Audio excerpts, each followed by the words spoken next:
सवाल और कि जैसे कि आप लोकसभा चुनाव लड़ेंगी तो हम ये माने कि तमाम क्षेत्रों में आपने दौरे करने शुरू कर दिए हैं। तो ये देखें कि अगर सीट मिलेगी या नहीं मिलेगी उस पर अगर अटक जाती है तलवार तो? सीट मिलेगी मतलब मैं लड़ूंगी या नहीं लड़ूंगी? हाँ। नहीं नहीं, लड़ना है, बिल्कुल तय है इस बात का। राम राम नमस्कार। सोनिया सटानिता मेरा नाम है और आप हरियाणा तक देखना शुरू कर चुके हैं। लोकसभा चुनाव, हाँ वो तो मैं पक्का लड़ूंगी।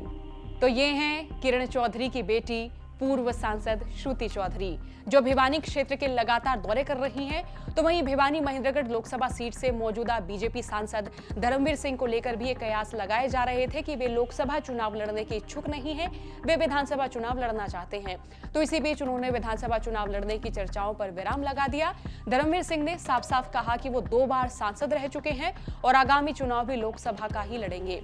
उन्होंने कहा कि राष्ट्रीय राजनीति को छोड़कर सूबे की राजनीति में आने का उनका कोई विचार नहीं है। अब कह सकते हैं कि एक ओर तो श्रुति चौधरी दावेदारी ठोक रही हैं, तो वहीं दूसरी ओर धर्मवीर सिंह। इन 2 दावेदारों के बीच कहीं तीसरे दावेदार की एंट्री भी नजर आती दिख रही है।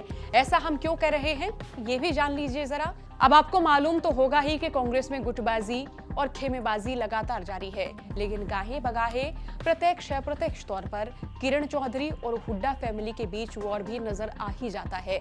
ये भी कई बार देखे जाता है कि दोनों के बीच में किसी न किसी तरह की रार या वॉर तो जरूर चल रहा है। अब किरण चौधरी और हुड्डा फैमिली के इस वॉर के बीच ये देखना होगा कि क्या श्रुति चौधरी को टिकट मिल सकेगा, क्योंकि विरोधी खेमे की ओर से यहाँ से राव दान सिंह की दावेदारी भी पेश की जा सकती है। पिछले कई महीनों से किरण चौधरी और उनकी बेटी श्रुति चौधरी लोकसभा चुनाव की तैयारियों में खूब एक्टिव नजर आ रही हैं, लेकिन जैसे जैसे उनकी एक्टिवनेस बढ़ रही है, ठीक वैसे ही विरोधी खेमा भी भिवानी महेंद्रगढ़ लोकसभा सीट पर एक्टिव होता नजर आ रहा है। अब विरोधी खेमा जानता है कि चौधरी सुरेंद्र सिंह की फौज और चौधरी बंसीलाल के वोटर एक्टिव हुए तो किरण चौधरी और श्रुति चौधरी की पावर बढ़ेगी और इस पावर को कैसे टक्कर दी जा सकती है, इसका तोड़ निकालना है। अब साल 2024 में श्रुति चौधरी को भिवानी महेंद्रगढ़ लोकसभा सीट से टिकट नहीं मिलती है, तो इसका असर किरण चौधरी की राजनीति पर भी पड़ता नजर आएगा। मान लें कि किरण चौधरी फिर तो शाम से बाहर नहीं जा सकेंगी, उनकी राजनीति का क्षेत्र सिमट कर रह जाएगा। लेकिन इसी बीच किरण चौधरी खुलकर मंच से ऐलान कर चुकी हैं कि श्रुति चौधरी ही भिवानी महेंद्रगढ़ लोकसभा सीट से दावेदारी पेश करेंगी। साल 2024 के लिए किरण चौधरी और श्रुति चौधरी जहां मैदान में उतर चुकी हैं, तो वहीं विरोधी खेमे की ओर से राव दान सिंह की भी दावेदारी पेश कर प्रेशर पॉलिटिक्स की जा सकती है। लेकिन किरण चौधरी का मिजाज ये बता रहा है कि वो किसी भी हाल में चुप नहीं रहेंगी। आप देखिए कि साल 2005 से ही कांग्रेस के भीतर किरण चौधरी के खिलाफ एक खेमा विरोध में नजर आता रहा है, लेकिन अब इस खेमे की ओर से राव दान सिंह की दावेदारी पेश कर नया दांव खेला जा सकता है।